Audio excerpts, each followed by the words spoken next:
ਜੇਕਰ ਸਿੱਖ ਜਿਹੜੇ ਨੇ ਉਹ ਖਾਲਿਸਤਾਨੀ ਨੇ, ਜੇ ਉਹ ਇੰਨੇ ਮਾੜੇ ਆ ਵੀ ਕਦੇ ਤੁਹਾਡੇ ਦਿੱਲੀ ਵੱਲ ਧੂਆਂ ਧੱਕ ਦਿੰਦੇ ਆ, ਕਦੇ ਉਹ ਕੈਨੇਡਾ ਦੇ ਵਿੱਚ ਜਾਂ ਹੋਰਨਾਂ ਮੁਲਕਾਂ 'ਚ ਉਹਨੂੰ ਸਮੱਸਿਆ ਦਿੰਦੇ ਆ, ਤੇ ਭਾਈ ਇਹਨਾਂ ਨੂੰ ਅੱਡ ਕਰ ਦਿਓ। ਪਰ ਕਿੱਥੇ ਨਾ ਮੁਸਲਮਾਨਾਂ ਦੇ ਤੇ ਨਾ ਕਸ਼ਮੀਰੀਆਂ ਦੇ ਤੇ ਨਾ ਸਿੱਖਾਂ ਦੇ ਬਗੈਰ ਗੁਜ਼ਾਰਾ ਵਾ। ਪਰ ਤੂੰ ਕਰਨੋਂ ਵੀ ਨਹੀਂ ਹਟਣਾ, ਕਿਉਂਕਿ ਫਿਤਰਤ ਆ। ਕਹਿੰਦੇ ਜੀ ਸਾਰੇ ਜਿਹੜੇ ਨੇ ਨਾ ਫੌਜੀ ਮੁਸਲਮਾਨ, ਉਹ ਵੀਰ ਅਬਦੁਲ ਹਮੀਦ ਵਾਂਗ ਕੁਰਬਾਨੀਆਂ ਕਰ ਜਾਣ ਸਾਡੇ ਲਈ। ਇੱਕ ਪਾਸੇ ਤਾਂ ਇਹ ਕਹਿੰਦੇ, ਦੂਜੇ ਪਾਸੇ 24 ਘੰਟੇ ਮੁਸਲਮਾਨਾਂ ਦੇ ਸੈਂਟੀਮੈਂਟਸ ਨੂੰ ਜਲੀਲ ਕਰਦੇ। ਇਵੇਂ ਸਿੱਖਾਂ ਨਾਲ ਅੱਜ ਜਿਹੜੇ ਫੌਜੀਆਂ ਦੀ ਲੋੜ ਆ ਤੁਹਾਨੂੰ, ਤੇ ਉਹੀ ਫੌਜੀ ਸੀਗੇ ਭਾਈ ਜਿਹੜੇ ਤੁਸੀਂ ਉਦੋਂ ਵੱਡੇ। ਜਨਰਲ ਸਵੇਗ ਸਿੰਘ ਫੌਜ ਦਾ ਵੱਡਾ ਅਫਸਰ ਸੀ, ਉਹਦੇ ਨਾਲ ਕੀ ਕੀਤਾ ਸੀ ਲੜਾਈ। ਇਹ ਥੋੜੀ ਕਹਿ ਰਹੇ ਨੇ ਕਿ ਲੜਾਈ ਇੰਡੀਆ ਤੇ ਪਾਕਿਸਤਾਨ ਦੀ ਹੈ। ਪਿਛਲੇ 5-6 ਦਿਨਾਂ ਤੋਂ ਇਉਂ ਦਿਖਾਇਆ ਜਾ ਰਿਹਾ ਵੀ ਹਿੰਦੂਆਂ ਦੀ ਲੜਾਈ ਆ, ਮੁਸਲਮਾਨ ਸਾਨੂੰ ਮਾਰਨ ਆਏ ਸੀ। ਤੇ ਇਸ ਮਾਹੌਲ ਦੇ ਵਿੱਚ ਅੱਜ ਸਾਡੀ ਕੌਮ ਦਾ ਇਹ ਪੱਖ ਬੜਾ ਜ਼ਰੂਰੀ ਹੈ ਕਿ ਜਿਹੜੇ ਸਾਡੇ ਫੌਜ ਵਿੱਚ, ਸਾਡੇ ਸਿਆਸਤ ਵਿੱਚ, ਸਾਡੇ ਹਰ ਥਾਂ ਦੇ ਉੱਤੇ ਬੈਠੇ ਲੋਕ ਨੇ, ਉਹ ਰਣਨੀਤਿਕ ਤੌਰ ਤੇ, ਡਿਪਲੋਮੈਟਿਕ ਤੌਰ ਦੇ ਉੱਤੇ ਆਪਦੀ ਗੱਲ ਰੱਖਣ। ਜਿਹੜੇ ਮੁੱਖ ਧਾਰਾ ਨੂੰ ਮੰਨਦੇ ਆ, ਸਾਨੂੰ ਤਾਂ ਕਹਿੰਦੇ ਆ ਜੀ ਇਹ ਖਾਲਿਸਤਾਨ ਤੋਂ ਘੱਟ ਗੱਲ ਨਹੀਂ ਕਰਦੇ। ਜਿਹੜੇ ਤੁਸੀਂ ਹਿੰਦੁਸਤਾਨ ਜਿੰਦਾਬਾਦ ਕਹਿੰਦੇ ਹੋ, ਤੁਸੀਂ ਚੰਡੀਗੜ੍ਹ 'ਚ ਪ੍ਰੈਸ ਕਾਨਫਰੰਸ ਕਰੋ, ਤੁਸੀਂ ਦਿੱਲੀ 'ਚ ਜਾ ਕੇ ਮੋਦੀ ਤੰਤਰ ਨੂੰ ਮਿਲੋ, ਜਾ ਕੇ ਉੱਥੇ ਕਹੋ ਕਿ 1947 ਤੋਂ ਲੈ ਕੇ ਅੱਜ ਤੱਕ ਜੋ ਕੁਝ ਸਾਡੇ ਨਾਲ ਵਾਪਰਿਆ, ਉਹਦੇ ਮੁਤਲਕ ਸਾਨੂੰ ਅੱਜ ਦੱਸੋ ਵੀ ਅਸੀਂ ਕਿਹੜੇ ਮੂੰਹ ਨਾਲ ਪੰਜਾਬ ਨੂੰ ਜਾਂ ਪੰਥ ਨੂੰ ਕਹੀਏ ਕਿ ਤੁਹਾਡਾ ਸਾਥ ਦੇਣਾ ਚਾਹੀਦਾ ਇਸ ਜੰਗ ਨੂੰ। ਕਮਾਲ ਦੀ ਗੱਲ ਆ ਕਿ ਜਿਹੜੀ ਕੌਮ ਦੇ ਬਾਰੇ ਤੁਹਾਨੂੰ ਸਭ ਤੋਂ ਵੱਧ ਰਿਸਪੈਕਟ ਦੇਣੀ ਚਾਹੀਦੀ ਆ, ਸਤਿਕਾਰ ਦੇਣਾ ਚਾਹੀਦਾ, ਉਸ ਕੌਮ ਦੇ ਬਾਰੇ ਇਹਨਾਂ ਨੇ ਕੀ ਕਿਹਾ ਹੋਇਆ ਕਿ ਅਸੀਂ ਇਹਦਾ ਖੁਰਾ ਖੋਜ ਬਟਾਓ।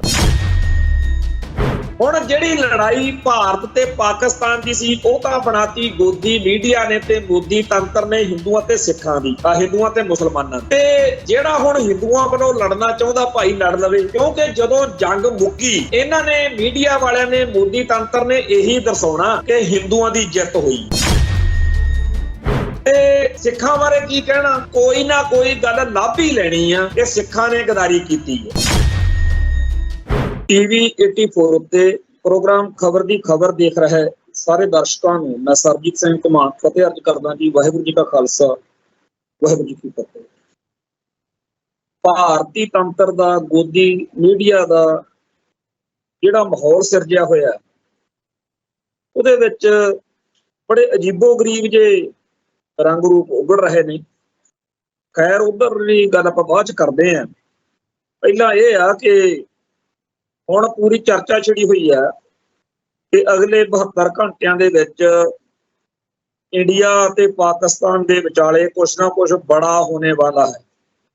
ਬੜਾ ਹੋਣੇ ਵਾਲਾ ਪਤਾ ਨਹੀਂ ਕੀ ਹੋਣਾ, ਕੋਈ ਬੰਬਾਰਮੈਂਟ ਕਿਤੇ ਕਰਨੀ ਆ, ਕੋਈ ਵੱਡੀ ਲੜਾਈ, ਕੋਈ ਛੋਟੀ ਲੜਾਈ, ਪਰ ਕੁਛ ਬੜਾ ਹੋਣੇ ਵਾਲਾ ਕਹਿ ਕੇ ਪੂਰੇ ਜਾਣੀ ਕਿ ਮੁਲਕ ਦੇ ਵਿੱਚ ਮੀਡੀਆ ਦੇ ਰਾਹੀਂ ਐਨ ਮਾਹੌਲ ਬਣਾ ਦਿੱਤਾ ਗਿਆ।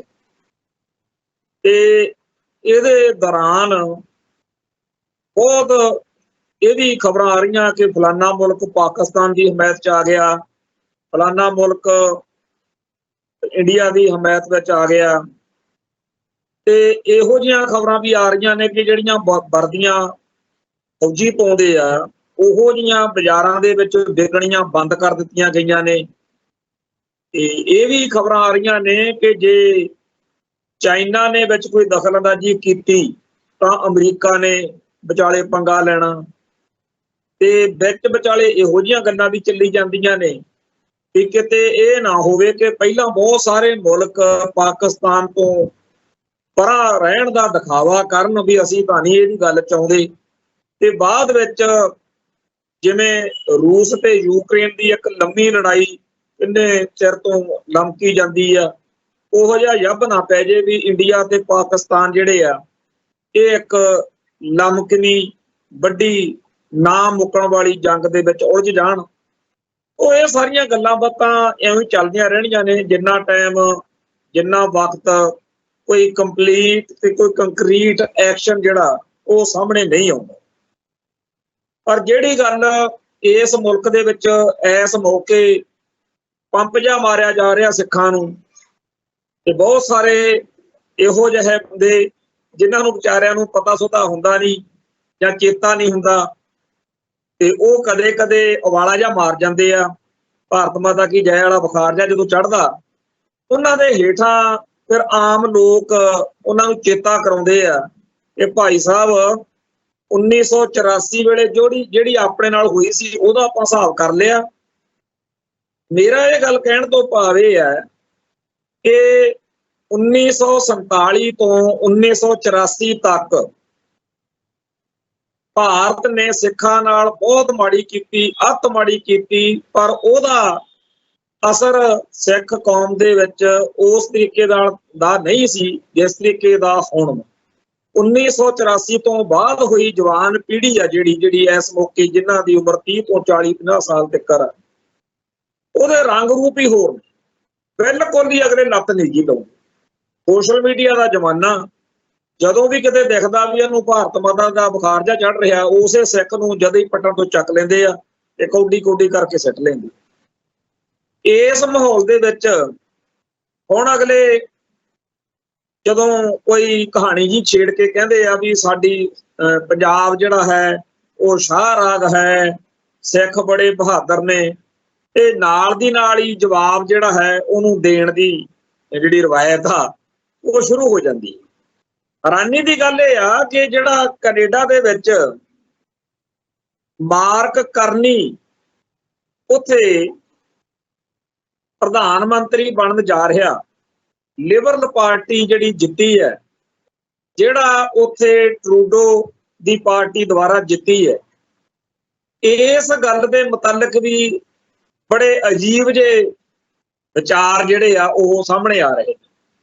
ਇੱਕ ਪਾਸੇ ਤਾਂ ਸਿੱਖਾਂ ਨੂੰ ਪਤਿਆਉਣ ਲਈ ਉਹੋ ਜਿਹੀਆਂ ਗੱਲਾਂ ਬਾਤਾਂ ਕਰਕੇ ਮਾਹੌਲ ਸਿਰਜਿਆ ਜਾ ਰਿਹਾ ਕਿ ਪੰਜਾਬ ਤੋਂ ਬਗੈਰ, ਸਿੱਖਾਂ ਤੋਂ ਬਗੈਰ ਜਿਹੜਾ ਹੈਗਾ ਕੰਮ ਔਖਾ ਵਾ, ਤੇ ਉਹੋ ਜਿਹੀਆਂ ਗੱਲਾਂ 4 ਦਿਨ ਕਰ ਲਓ।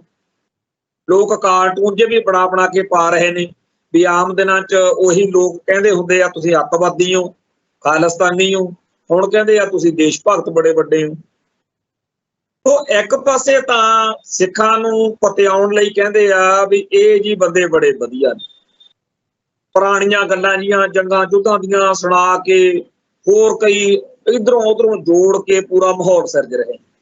ਦੂਜੇ ਪਾਸੇ ਬੜਾ ਚਾਅ ਚੜਿਆ ਹੋਇਆ ਵੀ ਕਹਿੰਦੇ ਜਗਮੀਤ ਸਿੰਘ ਹਾਰ ਗਿਆ ਕੈਨੇਡਾ 'ਚ, ਦੇਖਿਆ ਫਿਰ ਕਹਿੰਦੇ ਟਰੂਡੋ ਦੀਆਂ ਬੱਚੀਆਂ ਪੈ ਗਈਆਂ, ਟਰੂਡੋ ਲੱਭਦਾ ਹੀ ਨਹੀਂ, ਜਿਹੜੇ ਟਰੂਡੋ ਦੇ ਮਗਰ ਕਹਿੰਦਾ ਖਾਲਿਸਤਾਨੀ ਬੜੇ ਚਾਵਲ ਕੇ ਖੜੇ ਸੀ। ਦੇਖੋ ਇਹਨਾਂ ਦੀ ਬਾਤ, ਇੱਕ ਪਾਸੇ ਕਹਿੰਦੇ ਆ ਵੀ ਅਸੀਂ ਸਿੱਖਾਂ ਦਾ ਸਾਥ ਸਹਿਯੋਗ ਲੈਣਾ, ਦੂਜੇ ਪਾਸੇ ਸਿੱਖਾਂ ਨੂੰ ਚੜਾਉਣ ਵਾਲੀਆਂ ਗੱਲਾਂ ਕਰਦੇ ਆ। ਚਲੋ ਭਾਈ ਸਿੱਖ ਬਹੁਤ ਮਾੜੇ ਆ, ਸਿੱਖ ਬਹੁਤ ਮਾੜੇ ਆ, ਕਸ਼ਮੀਰੀ ਬਹੁਤ ਮਾੜੇ ਆ, ਤੁਸੀਂ ਕੱਲੇ ਕਸ਼ਮੀਰੀ ਦੇ ਦਰਾਂ ਤੇ ਅਲਖ ਜਗਾ ਕੇ ਕਹਿੰਦੇ ਹੋ ਵੀ ਕੁੱਟਾਂਗੇ ਮਾਰਾਂਗੇ, ਭੱਜ ਜਾਓ ਕਸ਼ਮੀਰ ਨੂੰ, ਸਾਰੇ ਭਾਰਤ ਵਿੱਚ ਡਾਂਗ ਚੱਕੀ ਫਿਰਦੇ ਹੋ, ਤੇ ਇਹਦੇ ਨਾਲੋਂ ਵਧੀਆ ਨਹੀਂ ਸਾਰੇ ਕਸ਼ਮੀਰੀ ਉੱਥੇ ਧੱਕ ਕੇ ਕਸ਼ਮੀਰ ਨੂੰ ਅੱਡ ਕਰ ਦੋ, ਐਵੇਂ ਪੰਜਾਬ ਦਾ ਜੱਬ ਨਿਬੇੜੋ। ਜੇਕਰ ਸਿੱਖ ਜਿਹੜੇ ਨੇ ਉਹ ਖਾਲਿਸਤਾਨੀ ਨੇ, ਜੇ ਉਹ ਇੰਨੇ ਮਾੜੇ ਆ ਵੀ ਕਦੇ ਤੁਹਾਡੇ ਦਿੱਲੀ ਵੱਲ ਧੂਆਂ ਧੱਕ ਦਿੰਦੇ ਆ, ਕਦੇ ਉਹ ਕੈਨੇਡਾ ਦੇ ਵਿੱਚ ਜਾਂ ਹੋਰਨਾਂ ਮੁਲਕਾਂ 'ਚ ਉਹਨੂੰ ਸਮੱਸਿਆ ਦਿੰਦੇ ਆ, ਤੇ ਭਾਈ ਇਹਨਾਂ ਨੂੰ ਅੱਡ ਕਰ ਦੋ। ਪਰ ਕਿੱਥੇ, ਨਾ ਮੁਸਲਮਾਨਾਂ ਦੇ ਤੇ ਨਾ ਕਸ਼ਮੀਰੀਆਂ ਦੇ ਤੇ ਨਾ ਸਿੱਖਾਂ ਦੇ ਬਗੈਰ ਗੁਜ਼ਾਰਾ ਵਾ, ਪਰ ਤੂੰ ਕਰਨੋਂ ਵੀ ਨਹੀਂ ਹਟਣਾ, ਕਿਉਂਕਿ ਫਿਤਰਤ ਆ ਇਹ ਜਿਹੜੀ ਅੰਦਰ ਇਹਨਾਂ ਦੇ ਉਹ ਕਮਿਊਨਲ ਸੋਚ ਆ ਨਾ, ਫਿਰਕਾ ਪ੍ਰਸਤੀ ਵਾਲੀ, ਉਹ ਜਾ ਨਹੀਂ ਸਕਦੀ। ਮੈਂ ਹੁਣੇ ਗੂਗਲ ਤੇ ਸਰਚ ਮਾਰ ਕੇ ਹਟਿਆ, 30,000 ਦੇ ਕਰੀਬ ਮੁਸਲਮਾਨ ਫੌਜ ਵਿੱਚ ਆ, ਫੌਜੀ ਜਵਾਨ। ਜਿਹੜਾ ਉਹ 30,000 ਮੁਸਲਮਾਨ ਫੌਜੀ ਆ ਭਾਰਤ ਦੀ ਫੌਜ ਵਿੱਚ, ਉਹਦੇ ਉੱਤੇ ਇਸ ਸਾਰੇ ਕਾਸੇ ਦਾ ਕੀ ਅਸਰ ਹੁੰਦਾ ਹੋਊ ਜਦੋਂ 24 ਘੰਟੇ ਸੋਸ਼ਲ ਮੀਡੀਆ ਦੇ ਉੱਤੇ, YouTube ਚੈਨਲਾਂ ਦੇ ਉੱਤੇ, ਗੋਦੀ ਮੀਡੀਆ ਦੇ ਚੈਨਲਾਂ ਦੇ ਉੱਤੇ ਮੁਸਲਮਾਨਾਂ ਦੇ ਖਿਲਾਫ ਨਿੱਕੀ ਗੱਲ ਤੋਂ ਬਕਵਾਸ ਕੀਤੀ ਜਾਂਦੀ ਹੈ। ਇੱਕ ਦਾ ਮੈਂ ਪੜ੍ਹਿਆ, ਕਹਿੰਦਾ ਵੀ ਜਿਹੜਾ ਕੋਈ ਹਿੰਦੂ ਸਾਧ ਆ ਉਹਨੇ ਐਲਾਨ ਕੀਤਾ ਵੀ ਮੈਂ ਫਲਾਣੇ ਥਾਂ ਦੇ ਉੱਤੇ ਪੂਰਾ ਇੱਕ ਹਿੰਦੂ ਪਿੰਡ ਵਸਾਉਣਾ। ਉਹਨੇ ਟੌਂਚ ਕੀਤੀ ਬੰਦੇ ਨੇ, ਕਹਿੰਦਾ ਉਹਨੂੰ ਇੱਕ ਮੱਤ ਦੇ ਦਿਓ ਵੀ ਇੱਕ ਮਸਜਿਦ ਵਿੱਚ ਜ਼ਰੂਰ ਬਣਾ ਲਵੇ, ਕਿਉਂਕਿ ਜਦੋਂ ਰਾਮ ਨੌਮੀ ਜਾਂ ਕੋਈ ਹੋਰ ਦਿਨ ਤਿਉਹਾਰ ਆਇਆ ਕਰੂ, ਹਿੰਦੂ ਫਿਰ ਉੱਥੇ ਕਹਿੰਦਾ ਨੱਚਿਆ ਕਿੱਥੇ ਕਰਨਗੇ, ਕਿਉਂਕਿ ਅੱਜ ਕੱਲ੍ਹ ਹਿੰਦੂਆਂ ਨੂੰ ਹਿੰਦੂਪੁਣਾ ਦਿਖਾਉਣ ਲਈ ਉਹ ਹਿੰਦੂ ਸਭ ਤੋਂ ਵਧੀਆ ਨਾ, ਜਿਹੜਾ ਕਿਸੇ ਮਸਜਿਦ ਦੇ ਮੂਹਰੇ ਜਾ ਕੇ ਭੰਗੜਾ ਪਾਵੇ, ਮਸਜਿਦ ਦੇ ਉੱਤੇ ਜਿਹੜਾ ਝੰਡਾ ਲਾਵੇ। ਤਾਂ ਇਹ ਜਿਹੜਾ ਮਾਹੌਲ ਸਿਰਜਿਆ ਇਹਨਾਂ ਨੇ, ਉਹਦੇ ਵਿੱਚ ਜਿਹੜਾ ਫੌਜ ਵਿੱਚ ਬੈਠਾ ਹੈ, ਇੱਕ ਪਾਸੇ ਤੁਸੀਂ ਆਸ ਕਰਦੇ ਹੋ ਕਿ ਉਹ ਪੂਰਨ ਵਫਾਦਾਰੀ ਭਾਰਤ ਨਾਲ ਨਿਭਾਵੇ, ਜਿਹੜਾ ਮੁਸਲਮਾਨ ਫੌਜ ਵਿੱਚ। ਉਹ ਤਾਂ ਜੀ ਵੀਰ ਅਬਦੁਲ ਹਮੀਦ ਵਾਂਗੂ, ਜਿਹਨੇ 1965 ਦੀ ਜੰਗ ਦੇ ਵਿੱਚ ਆਸਲ ਅਤਾੜ ਖੇਮਕਰਨ ਦੇ ਕੋਲ ਪੈਟਰਨ ਟੈਂਕ ਦੇ ਨਾਲ ਲੜਦਿਆਂ ਸ਼ਹਾਦਤ ਪਾਈ ਹੈ।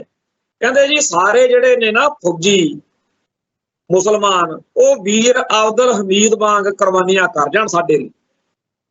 ਇੱਕ ਪਾਸੇ ਤਾਂ ਇਹ ਕਹਿੰਦੇ ਆ, ਦੂਜੇ ਪਾਸੇ 24 ਘੰਟੇ ਮੁਸਲਮਾਨਾਂ ਦੇ ਸੈਂਟੀਮੈਂਟਸ ਨੂੰ ਜਲੀਲ ਕਰਦੇ। ਇਵੇਂ ਸਿੱਖਾਂ ਨਾਲ, ਇੱਕ ਪਾਸੇ ਸਿੱਖਾਂ ਤੋਂ ਆਸ ਕਰਦੇ ਆ ਕਿ ਜਿਵੇਂ ਬੀਤੇ ਦੌਰ ਦੇ ਵਿੱਚ ਸਿੱਖ ਜਰਨੈਲਾਂ ਨੇ, ਸਿੱਖ ਫੌਜੀਆਂ ਨੇ ਭਾਰਤ ਮਾਤਾ ਲਈ ਜਾਨਾਂ ਵਾਰੀਆਂ ਨੇ, ਉਵੇਂ ਹੀ ਹੁਣ ਬਾਹਰ। ਦੂਜੇ ਪਾਸੇ ਇਹਨਾਂ ਹੀ ਫੌਜੀਆਂ ਦੇ ਨਾਲ ਜੋ ਕੁਝ ਇਸ ਮੁਲਕ 'ਚ ਇਸ ਸਿੱਖ ਫੌਜੀਆਂ ਦੀ ਕੌਮ ਨਾਲ ਜੋ ਕੁਝ ਹੋਇਆ, ਇੱਕ ਗੱਲ ਚੇਤੇ ਕਰਨ ਦੀ ਇਸ ਵੇਲੇ ਬੜੀ ਲੋੜ ਹੈ। ਉਹ ਇਹ ਆ ਕਿ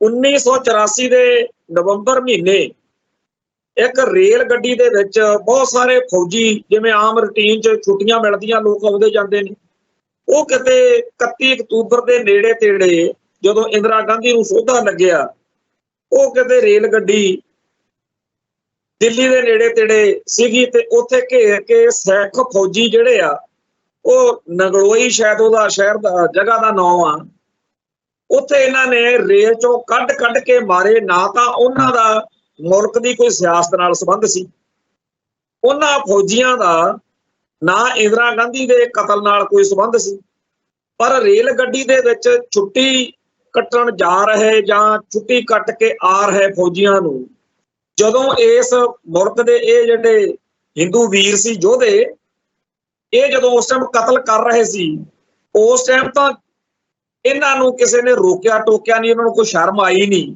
ਪਰ 1984 ਤੋਂ ਅੱਜ 2025 ਆ ਗਿਆ, ਅੱਜ ਤੱਕ ਉਹਨਾਂ ਫੌਜੀਆਂ ਦੇ ਕਾਤਲਾਂ ਨੂੰ ਕੋਈ ਸਜ਼ਾ ਹੋਈ ਆ? ਕਦੇ ਸੁਣਿਆ? ਪਿਛਲੇ 10-15 ਸਾਲਾਂ ਤੋਂ ਜਦੋਂ ਤੋਂ ਕੌਮ ਦੇ ਥੋੜੇ ਜਿਹੇ ਹਾਲਾਤ ਵਿੱਚ ਆਹ ਸੋਸ਼ਲ ਮੀਡੀਆ ਦਾ ਦੌਰ ਆਇਆ, ਜਦੋਂ ਅੱਡ-ਅੱਡ ਥਾਵਾਂ ਤੋਂ ਲੋਕਾਂ ਨੇ ਇਹ ਗੱਲਾਂ ਕੱਢ ਕੇ ਲਿਆਂਦੀਆਂ ਕਿ ਆਹ ਦੇਖੋ ਜੀ ਐਸ ਪਿੰਡ ਦੇ ਵਿੱਚ ਵੀ ਸਿੱਖਾਂ ਦਾ ਕਤਲੇਆਮ ਹੋਇਆ ਸੀ, ਇੱਥੇ ਹੋਇਆ ਸੀ, ਉਦੋਂ ਹੀ ਇਹ ਫੌਜੀਆਂ ਦੇ ਕਤਲੇਆਮ ਵਾਲੀ ਘਟਨਾ ਵੀ ਲੋਕਾਂ ਦੇ ਸਾਹਮਣੇ ਆਈ। ਔਰ ਪਤਾ ਨਹੀਂ ਕਿੱਥੇ ਕਿੱਥੇ ਵਿਚਾਰੇ ਕੋਈ ਸਿੱਖ ਜਿਹੜੇ ਆ ਉਦੋਂ ਇਹਨਾਂ ਨੇ ਮਾਰੇ।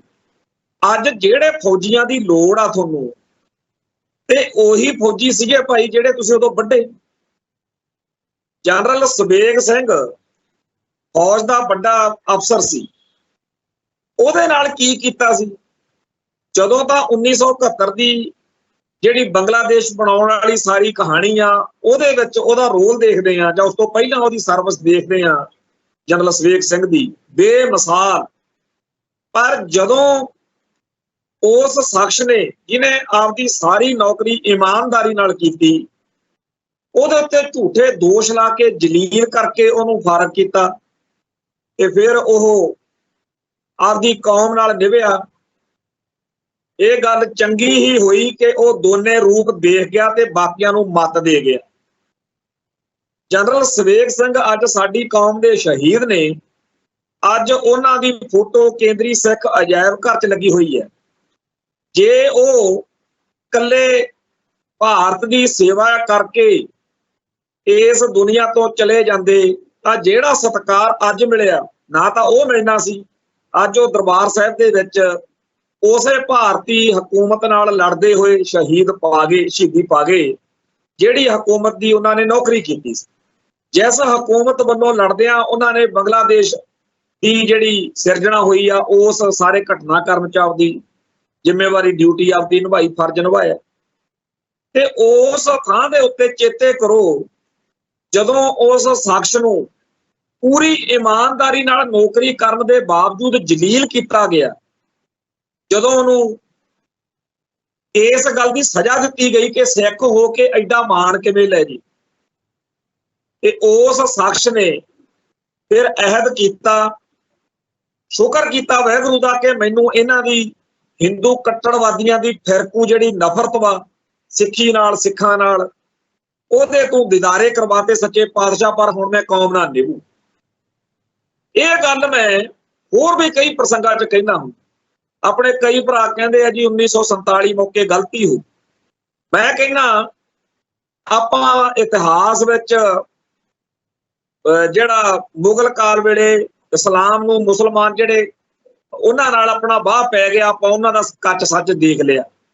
ਹਿੰਦੂ ਅੰਨਾ ਤੁਰਕੋ ਕਾਣਾ, ਉਹ ਆਪਾਂ ਨੂੰ ਸਭ ਨੂੰ ਸਮਝ ਲੱਗ ਗਈ ਕਿ ਕੀ ਇਹਦੇ ਵਿੱਚ ਘਾਟ ਇਸਲਾਮ ਨੂੰ ਮੰਨਣ ਵਾਲਿਆਂ ਦੀ ਜਿਹੜੀ ਸਾਡੇ ਨਾਲ ਵਾਹ ਵਾਸਤੇ ਤੋਂ ਬਾਅਦ ਹਕੀਕਤ ਸਾਡੇ ਸਾਹਮਣੇ ਖੁੱਲਣੀ ਚਾਹੀਦੀ ਸੀ, ਉਹ ਖੁੱਲ। ਫਿਰ ਅੰਗਰੇਜ਼ਾਂ ਨਾਲ ਵਾਹ ਪੈ ਗਿਆ। ਉਹ ਜਿਹੜੇ ਈਸਾ ਮਸੀਹ ਨੂੰ ਮੰਨਣ ਵਾਲੇ ਆ ਉਹਨਾਂ ਦਾ ਵੀ ਕੱਚ ਸੱਚ ਸਾਡੇ ਸਾਹਮਣੇ ਖੁੱਲ ਗਿਆ। ਜੇ 1947 ਮੌਕੇ ਸਾਡੇ ਆਗੂ ਭਾਰਤ ਮਾਤਾ ਨਾਲ ਰਹਿਣ ਦਾ ਫੈਸਲਾ ਨਾ ਕਰਦੇ ਤਾਂ ਸਾਨੂੰ ਇਹ ਅਕਲ ਨਹੀਂ ਸੀ ਆਉਣੀ ਵੀ ਇਹ ਉਹਨਾਂ ਨਾਲੋਂ ਵੀ ਜ਼ਿਆਦਾ ਭੈੜੇ ਆ। ਮੁਸਲਮਾਨਾਂ ਨਾਲ ਸਾਡੀ ਕੋਈ ਸਾਂਝ ਨਹੀਂ ਰਹੀ, ਸਾਡਾ ਉਹਨਾਂ ਨਾਲ ਵਿਰੋਧ ਵਾਲਾ ਨਾਤਾ ਰਿਹਾ। ਸਾਡਾ ਇਹ ਨਹੀਂ ਕਿ ਪੂਰੇ ਇਸਲਾਮ ਨਾਲ, ਸਾਡਾ ਜਿਨ੍ਹਾਂ ਨਾਲ ਬਿਠਤ ਪਿਆਰ ਆ ਉਹ ਵੀ ਆਪਾਂ ਗੱਲ ਕਰਦੇ ਰਹਿੰਦੇ ਆ। ਜਿਹੜੇ ਇਸਲਾਮ ਨੂੰ ਮੰਨਣ ਵਾਲੇ ਸਾਡੇ ਖਿਲਾਫ ਭੁਗਤੇ ਮੁਸਲਮਾਨ, ਉਹਨਾਂ ਬਾਰੇ ਸਾਡਾ ਨਜ਼ਰੀਆ ਹੋਰ ਆ। ਜਿਹੜੇ ਗੁਰੂ ਘਰ ਨਾਲ, ਸਿੱਖੀ ਨਾਲ ਪ੍ਰੀਤ ਨਿਭਾ ਗਏ, ਉਹਨਾਂ ਨਾਲ ਨਜ਼ਰੀਆ ਹੋਰ ਆ। ਖੈਰ, ਸਾਡਾ ਗੋਰਿਆਂ ਨਾਲ, ਅੰਗਰੇਜ਼ਾਂ ਨਾਲ ਟਕਰਾ ਰਿਹਾ, ਉਹਨਾਂ ਨਾਲ ਕਿਹੜਾ ਸਾਡਾ ਕੋਈ ਲਿੰਕ ਸ਼ਿੰਕ ਰਿਹਾ ਸੀ ਵੀ ਅਸੀਂ ਉਹਨਾਂ ਤੇ ਕਹੀਏ ਵੀ ਸਾਡੇ ਨਾਲ ਉਹਨਾਂ ਨੇ ਐ ਕਿਉਂ ਕੀਤਾ। ਪਰ ਇਹਨਾਂ ਨਾਲ ਤਾਂ ਪਹਿਲੇ ਦਿਨ ਤੋਂ, ਜਿਸ ਦਿਨ ਤੋਂ ਸਾਡਾ ਧਰਮ ਸ਼ੁਰੂ ਹੁੰਦਾ, ਉਸ ਦਿਨ ਤੋਂ ਗੁਰੂ ਸਾਹਿਬਾਨ ਨੇ ਤੇ ਸਿੱਖਾਂ ਨੇ ਇਹਨਾਂ ਨਾਲ ਨਿਭਾਉਣ ਵਾਲੀ ਕੋਈ ਕਸਰ ਨਹੀਂ ਛੱਡੀ। 9ਵੇਂ ਪਾਤਸ਼ਾਹ ਦੀ ਸ਼ਹਾਦਤ ਤੇ ਜਿਹੜਾ ਇਹ ਕਾਂਡ ਆ ਕੇ ਜਦੋਂ ਨਾਦਰ ਸ਼ਾਹ ਵੇਲੇ, ਅਬਦਾਲੀ ਵੇਲੇ ਇਹਨਾਂ ਦੀਆਂ ਇੱਜ਼ਤਾਂ ਬਚਾਈਆਂ, ਇਹੋ ਜਿਹੀਆਂ ਹੋਰ ਬੜੀਆਂ ਹੀ ਕਹਾਣੀਆਂ ਨੇ ਕਿ ਕਿਵੇਂ ਕਸੂਰ ਦੇ ਵਿੱਚੋਂ ਬਾਹਮਣੀ ਛਡਾਈ। ਇਹ ਸਾਰੀਆਂ ਗੱਲਾਂ ਬਾਤਾਂ ਦਾ ਇਹਨਾਂ ਨੇ ਮੁੱਲ ਪਾਉਣਾ ਸੀ, ਕਿਉਂਕਿ ਮੁਸਲਮਾਨਾਂ ਨਾਲ ਜਾਂ ਅੰਗਰੇਜ਼ਾਂ ਨਾਲ ਤਾਂ ਆਪਣਾ ਕੋਈ ਸੰਬੰਧ ਉਵੇਂ ਦਾ ਹੈ ਨਹੀਂ ਸੀ। ਇਹਨਾਂ ਉੱਤੇ ਯਕੀਨ ਸਾਡੇ ਬਜ਼ੁਰਗ ਉਸ ਵੇਲੇ ਇਹੋ ਜਿਹੀਆਂ ਗੱਲਾਂ ਕਰਕੇ ਕਰ ਗਏ ਵੀ ਇਹਨਾਂ ਨਾਲ ਆਪਣੀ ਨੇੜਤਾ ਰਹੀ। ਹਾਲਾਂਕਿ ਮਿਨਿਸਟਰ ਜਨਾਹ ਇਹ ਗੱਲ ਕਹਿੰਦੇ ਰਹੇ ਆ ਵੀ ਤੁਸੀਂ ਇਹਨਾਂ ਨੂੰ ਗੁਲਾਮ ਸਾਥੀ ਦੇ ਰੂਪ 'ਚ ਹੀ ਦੇਖਿਆ, ਜਦੋਂ ਇਹ ਹਾਕਮ ਹੋਣਗੇ ਤੁਹਾਨੂੰ ਉਦੋਂ ਪਤਾ ਲੱਗੂਗੀ ਇਹ ਕੀ ਆਈਟਮ। ਉਹੀ ਗੱਲ ਹੋਈ ਜਦੋਂ ਇਹਨਾਂ ਦੇ ਕੋਲੇ ਤਾਕਤ ਆਈ। ਜੇ ਕੋਈ ਵਾਕਿਆ ਹੀ ਅਣਖ ਗੈਰਤ ਵਾਲੀ ਕੌਮ ਹੁੰਦੀ, ਉਹਨਾਂ ਨੇ ਕਹਿਣਾ ਸੀ ਸਿੱਖੋ ਸਰਦਾਰੋ, ਪਿਛਲੇ 5 ਸਦੀਆਂ ਦੇ ਵਿੱਚ ਸਾਡੇ ਉੱਤੇ ਜਦੋਂ ਵੀ ਬਿਪਤਾ ਪਈ ਆ, ਉਸ ਮੌਕੇ ਤੁਸੀਂ ਸਾਡੀ ਫੜੀ ਆ ਬਾਂਹ। ਹੁਣ ਸਾਨੂੰ ਮਿਲਿਆ ਮੌਕਾ, ਕਿਉਂਕਿ ਵੋਟਾਂ ਦਾ ਰਾਜ ਆ ਤੇ ਬਹੁਤ ਗਿਣਤੀ ਸਾਡੀ ਆ, ਵੋਟਾਂ ਤੁਹਾਡੀਆਂ ਘੱਟ ਨੇ, ਪਰ ਹੁਣ ਅਸੀਂ ਭਾਰਤ ਵਿੱਚ ਤੁਹਾਨੂੰ ਇੰਨਾ ਵਧੀਆ ਤਰੀਕੇ ਨਾਲ ਰੱਖਣਾ ਵੀ ਦੁਨੀਆ ਇਤਿਹਾਸ ਵਿੱਚ ਲਿਖਿਆ ਕਰੂਗੀ ਵੀ ਸਿੱਖ ਕੌਮ ਨੇ ਜੇ ਹਿੰਦੂਆਂ ਉੱਤੇ ਅਹਿਸਾਨ ਕੀਤੇ ਸੀ ਤਾਂ ਹਿੰਦੂਆਂ ਨੇ ਵੀ ਕਮਾਲ ਕਰ। ਪਰ ਵਾਪਰਿਆ ਕੀ, ਚੋਟੀ ਦੇ ਅਕਿਰਤ ਘਣ ਸਾਬਤ ਹੋਏ। ਤੇ ਜਿਹੜੀ ਗੱਲ ਸਾਡੇ ਵਿਦਵਾਨ ਸੱਜਣ ਲਿਖਦੇ ਆ ਉਹਦੇ ਤੇ ਮੋਹਰ ਲੱਗੀ ਕਿ ਬੀਤੀਆਂ 5 ਸਦੀਆਂ ਵਿੱਚ ਪਹਿਲੀ ਪਾਤਸ਼ਾਹੀ ਦੇ ਵੇਲੇ ਤੋਂ ਅੱਜ ਤੱਕ ਸਿੱਖੀ ਅਤੇ ਸਿੱਖਾਂ ਉੱਤੇ ਜਦੋਂ ਵੀ ਕੋਈ ਅਟੈਕ, ਕੋਈ ਹਮਲਾ ਹੋਇਆ, ਉਹਦੇ ਪਿੱਛੇ ਸਿੱਧਾ ਜਾਂ ਅਸਿੱਧਾ ਇਹਨਾਂ ਦਾ ਹੱਥ ਨਿਕਲਿਆ। ਇਹ ਇਤਿਹਾਸ ਜਿਹੜਾ ਹੈ ਇਹ ਚੀਖ ਕੇ ਦੱਸ ਰਿਹਾ। ਤੋਂ ਅੱਜ ਜਦੋਂ ਫੌਜ ਦੀ ਗੱਲ ਚੱਲਦੀ ਹੈ ਤਾਂ ਜਿੱਥੇ ਆਪਾਂ ਜਨਰਲ ਸਵੇਗ ਸਿੰਘ ਦੀ ਗੱਲ ਕੀਤੀ ਹੈ, ਇੱਕ ਜਨਰਲ ਜਗਜੀਤ ਸਿੰਘ ਅਰੋੜਾ ਜੀ ਨੇ ਸਾਡੀ ਕੌਮ ਦੇ। ਜਨਰਲ ਜਗਜੀਤ ਸਿੰਘ ਅਰੋੜਾ ਬਾਰੇ 1971 ਵਾਲੀ ਬੰਗਲਾਦੇਸ਼ ਵਾਲੀ ਜਦੋਂ ਸਾਰੀ ਘਟਨਾ ਆਪਣੇ ਸਾਹਮਣੇ ਆਉਂਦੀ ਆ ਉਹਦੇ ਵਿੱਚ ਉਹ ਫੋਟੋ ਬੜੀ ਇੱਕ ਪਾਪੂਲਰ ਆ, ਸਾਰਿਆਂ ਨੇ ਆਪਾਂ ਦੇਖਦੇ ਰਹਿੰਦੇ ਆ, ਜਿਹਦੇ ਵਿੱਚ ਜਨਰਲ ਨਿਆਜੀ ਜਿਹੜਾ ਸੀ ਉਹਦੇ ਉਹ ਹਥਿਆਰ ਛੁਟਾਏ। 1971 ਦੀ ਜੰਗ ਦੇ ਮੌਕੇ ਜਨਰਲ ਜਗਜੀਤ ਸਿੰਘ ਅਰੋੜਾ ਜਿਹੜਾ ਹੈ ਉਹ ਇੱਕ ਹੀਰੋ ਦੇ ਰੂਪ ਚ ਸੀ, ਪਰ ਇਹਨਾਂ ਨੂੰ ਇਹ ਗੱਲ ਕਦੇ ਵੀ ਪ੍ਰਵਾਨ ਨਹੀਂ ਸੀ ਹੋਈ ਕਿ ਇੱਕ ਸਿੱਖ ਦੀ ਕਿਵੇਂ ਚੜ੍ਹਤ ਹੋ ਜੇ। ਇਸ ਸਿੱਖ ਜਰਨੈਲ ਨੂੰ ਵੀ ਵਹਿਮ ਰਿਹਾ 1984 ਤੱਕ। 1984 ਦੇ ਜੂਨ ਮਹੀਨੇ ਵੀ ਸ਼ਾਇਦ ਜਨਰਲ ਜਗਜੀਤ ਸਿੰਘ ਅਰੋੜੇ ਨੇ ਬਾਕੀ ਭਾਰਤੀਆਂ ਵਾਂਗ ਹੀ ਸੋਚਿਆ ਹੋਵੇ ਕਿ ਸੰਤ ਭਿੰਡਰਾਂ ਵਾਲਿਆਂ ਨੇ ਪੰਗਾ ਲਿਆ ਜੀ, ਉੱਥੇ ਕਾਹਤੋਂ ਹਥਿਆਰ ਲੈ ਕੇ ਬਹਿ ਗਏ।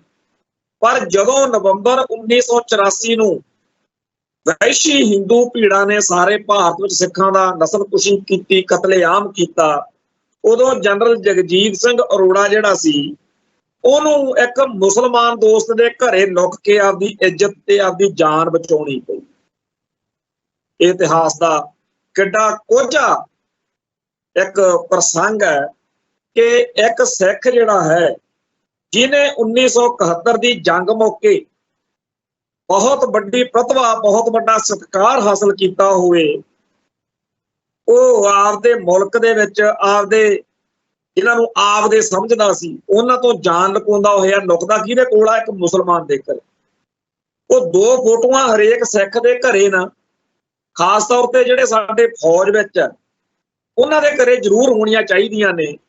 ਇੱਕ ਜਨਰਲ ਜਗਜੀਤ ਸਿੰਘ ਅਰੋੜਾ ਜਦੋਂ ਹਥਿਆਰ ਸੁਟਵਾ ਰਿਹਾ ਜਨਰਲ ਨਿਆਜੀ ਤੇ ਉਹ ਫੋਟੋ ਸਾਰੇ ਹੋਰ ਖੜੇ ਅਫਸਰ। ਦੂਜੀ ਉਹ ਜਿਹੜੀ ਜਦੋਂ ਉਹਨੇ ਇਹ ਸਾਰਾ ਗੱਲ ਜਨਤਕ ਕੀਤੀ ਕਿ ਮੈਂ ਤਾਂ 1984 ਮੌਕੇ ਆਪਦੀ ਜਾਨ ਲੁਕਾਉਣ ਨੂੰ ਮੁਸਲਮਾਨ ਦੋਸਤ ਦੇ ਘਰੇ ਲੁਕ ਕੇ ਦਿਨ ਇਕੱਠੀਆਂ ਕੀਤੀਆਂ। ਇਹਨਾਂ ਤੋਂ ਬਿਨਾਂ ਇੱਕ ਹੋਰ ਘਟਨਾ ਹੈ, ਜਿਹੜਾ ਜਨਰਲ ਹਰਬਖਸ਼ ਸਿੰਘ ਬਡਰੁੱਖਾਂ ਪਿੰਡ ਸੰਗਰੂਰ ਜ਼ਿਲ੍ਹੇ ਦੇ ਵਿੱਚ ਬੜਾ ਮਸ਼ਹੂਰ ਆ। ਇਸੇ ਬਡਰੁੱਖਾਂ ਦੇ ਵਿੱਚ ਮਹਾਰਾਜਾ ਰਣਜੀਤ ਸਿੰਘ ਦਾ ਸੰਬੰਧ ਵਾ। ਇਸੇ ਨਗਰ ਤੋਂ ਜਨਰਲ ਹਰਬਖਸ਼ ਸਿੰਘ ਆ ਜਿਹੜਾ ਉਹ ਹੋਇਆ ਜਿਹਨੇ ਇੱਕ ਇਤਿਹਾਸ ਸਿਰਜਿਆ ਬਡਰੁੱਖਾਂ ਪਿੰਡ ਤੋਂ। ਇਸ ਜਨਰਲ ਹਰਬਖਸ਼ ਸਿੰਘ ਦੀ ਅੱਜ ਮੈਂ ਸਾਰੀ ਜੀਵਨੀ ਆ ਜਿਹੜੀ ਉਹ ਪੜ੍ਹਦਾ ਰਿਹਾ। ਇੰਗਲਿਸ਼ ਵਿੱਚ ਵੀ ਕਿਤਾਬ ਆਈ, ਪੰਜਾਬੀ ਚ ਵੀ ਆਈ। ਇਹਦੇ ਵਿੱਚ ਇੱਕ ਥਾਂ ਦੇ ਉੱਤੇ ਲਿਖਿਆ ਵੀ ਇਸ ਮੁਲਕ ਲਈ ਜਾਨਾਂ ਵਾਰਨ ਵੇਲੇ ਸਿੱਖ ਜਰਨੈਲਾਂ ਨੇ, ਸਿੱਖ ਫੌਜੀਆਂ ਨੇ ਕਮਾਲ ਕਰਤੀ, ਪਰ ਕਦੇ ਇਸ ਦੇਸ਼ ਦੇ ਲੋਕਾਂ ਨੇ lieutenant general Harbakhsh Singh, lieutenant general Kulwant Singh, lieutenant general Vikram Singh, lieutenant general Jagjit Singh Arora, field marshal of air force Arjan Singh, air chief marshal Dilbagh Singh, major general Shabeg Singh, ਜਮਾਦਾਰ ਨੰਦ ਸਿੰਘ ਵਰਗੇ ਜਰਨੈਲਾਂ ਦੀ ਸਿਫਤ ਵਿੱਚ, ਪ੍ਰਸ਼ੰਸਾ ਵਿੱਚ ਕਦੇ ਕੋਈ ਸ਼ਬਦ ਨਹੀਂ ਬੋਲਿਆ ਇਸ ਮੁਲਕ ਦੇ। ਇਸ ਲਿਖਤ ਦੇ ਵਿੱਚ, ਇਸ ਕਿਤਾਬ ਦੇ ਵਿੱਚ 1-2 ਪੇਜ ਪੂਰੇ ਇਸੇ ਗੱਲ ਤੇ ਲਾਏ ਹੋਏ ਨੇ ਕਿ ਸਾਡੇ ਭਾਰਤ ਦੀਆਂ ਕਿਤਾਬਾਂ ਦੇ ਵਿੱਚ ਹੋਰਨਾਂ ਮੁਲਕਾਂ ਦੇ ਜਿਹੜੇ ਹੀਰੋ ਨੇ ਉਹਨਾਂ ਦੇ ਜ਼ਿਕਰ ਮਿਲ ਜਾਣਗੇ, ਪਰ ਜਿਨ੍ਹਾਂ ਨੇ ਇਸ ਭਾਰਤ ਮਾਤਾ ਲਈ ਕੁਰਬਾਨੀਆਂ ਕੀਤੀਆਂ, ਜਾਨਾਂ ਵਾਰੀਆਂ ਤੇ ਇਸ ਮੁਲਕ ਦੀ ਇੱਜ਼ਤ ਸਤਿਕਾਰ ਨੂੰ ਬਚਾਇਆ, ਪਹਿਲੀ ਤੋਂ ਲੈ ਕੇ 10ਵੀਂ ਤੱਕ ਦੀ ਕਿਸੇ ਕਿਤਾਬ ਦੇ ਵਿੱਚ ਨਹੀਂ ਪੜ੍ਹਾਇਆ ਜਾਂਦਾ ਕਿ ਇਹਨਾਂ ਲੋਕਾਂ ਨੇ ਕਿਵੇਂ ਇਸ ਭਾਰਤ ਦੀ ਸੇਵਾ ਕੀਤੀ। ਇਸ ਕਿਤਾਬ ਦੀ ਵਿੱਚੋਂ ਮੈਂ ਗੱਲ ਕਰ ਰਿਹਾ ਵੀ ਇੱਥੇ ਲਿਖਿਆ ਹੋਇਆ। ਇਹ ਜਦੋਂ ਗੱਲ ਮੈਂ ਪੜ੍ਹ ਰਿਹਾ ਸੀ ਮੈਨੂੰ ਚੇਤੇ ਆ ਰਿਹਾ ਸੀਗਾ ਕਿ 1984 ਦੇ ਵਿੱਚ ਧੰਨ ਸੀ ਉਹ ਧਰਮੀ ਫੌਜੀ ਜਿਹੜੇ ਦਰਬਾਰ ਸਾਹਿਬ ਦੇ ਉੱਤੇ ਹਮਲੇ ਦੀ ਖਬਰ ਸੁਣ ਕੇ ਆਪੋ ਆਪਣੀਆਂ ਬੈਰਕਾਂ ਛੱਡ ਕੇ ਇਸ ਫੌਜ ਨੂੰ, ਇਸ ਭਾਰਤ ਨੂੰ ਅਕਲ ਦੇ ਕੇ ਕੁਰਬਾਨੀਆਂ ਕਰਨ ਲਈ ਤੁਰ ਪਏ। ਜੇ ਕਿਤੇ ਉਹਨਾਂ ਫੌਜੀਆਂ ਦੇ ਵਿੱਚੋਂ ਜਿਨ੍ਹਾਂ ਨੇ ਬੈਰਕਾਂ ਛੱਡੀਆਂ, ਧਰਮੀ ਫੌਜੀ ਕਹਿੰਦੇ ਆ ਜਿਨ੍ਹਾਂ ਨੂੰ, ਉਹਨਾਂ ਫੌਜੀਆਂ ਵਿੱਚੋਂ ਇੱਕ ਫੌਜੀ ਬਿਠਾ ਲਿਆ ਜਾਵੇ ਤੇ ਦੂਜੇ ਪਾਸੇ ਜਿਹੜੇ ਫੌਜੀ ਬਰਾੜ ਲੈਫਟੀਨੈਂਟ ਜਨਰਲ ਕੁਲਦੀਪ ਸਿੰਘ ਬਰਾੜ ਦੀ ਕਮਾਂਡ ਹੇਠ ਇੱਥੇ ਅਟੈਕ ਕਰਨ ਆਏ ਸੀ। ਆਪਰੇਸ਼ਨ ਬਲੂ ਸਟਾਰ ਜਿਹਨੂੰ ਕਹਿੰਦੇ ਆ, ਸਾਕਾ ਨੀਲਾ ਤਾਰਾ ਕਹਿੰਦੇ, ਅਸਲ ਵਿੱਚ ਤਾਂ ਘੱਲੂਘਾਰਾ। ਉਹ ਜਿਹੜੇ ਫੌਜੀ ਉਹਨਾਂ 'ਚ ਸੀ, ਉਹਨਾਂ ਵਿੱਚੋਂ ਇੱਕ ਫੌਜੀ ਲੈ ਕੇ ਬਿਠਾ ਲਿਆ ਜਾਵੇ, ਫਿਰ ਉਹਨਾਂ ਦੀ ਚਰਚਾ ਕਰਾਈ ਜਾਵੇ ਵੀ ਭਾਈ ਤੂੰ ਦੱਸ, ਤੂੰ ਉਸੇ ਫੌਜ ਦਾ ਹਿੱਸਾ ਸੀ ਜਿਹਨੇ ਦਰਬਾਰ ਸਾਹਿਬ ਤੇ ਗੋਲੀਆਂ ਚਲਾਈਆਂ, ਤੇ ਆ ਉਹ ਬੈਠਾ ਜਿਹੜਾ ਖਬਰ ਸੁਣ ਕੇ ਵੀ ਹੈ ਸਾਡੇ ਦਰਬਾਰ ਸਾਹਿਬ ਤੇ ਹਮਲਾ ਹੋ, ਤੇ ਇਸ ਗੱਲ ਦਾ ਫੇਰ ਨਤਾਰਾ ਹੋਵੇ ਕਿ ਸਾਨੂੰ ਕੀ ਕਰਨਾ ਚਾਹੀਦਾ ਤੇ ਕੀ ਅਸੀਂ ਕਰੀ ਜਾਂਦੇ। ਮੈਂ ਆਪ ਇੱਕ ਫੌਜੀ ਦਾ ਪੁੱਤਰ ਹਾਂ। ਮੇਰਾ ਪਿਤਾ ਜੀ, ਮੇਰੇ ਪਾਪਾ ਜੀ 1984 ਦੇ ਵਿੱਚ ਉਹਨਾਂ ਵਾਲੇ ਪਾਸੇ ਬਗਾਵਤ ਤਾਂ ਨਹੀਂ ਸੀ ਹੋਈ, ਬਾਅਦ ਚ ਫਿਰ ਉਹ ਆ ਗਏ ਸੀ, ਛੱਡੇ ਸੀ। ਮੇਰਾ ਭਰਾ ਫੌਜੀ, ਮੇਰੀਆਂ ਭੈਣਾਂ ਤੇ ਦੋ ਸਾਡੇ ਜਿਹੜੇ ਮਤਲਬ ਹੋਈਏ ਮੇਰੇ, ਉਹ ਫੌਜੀ।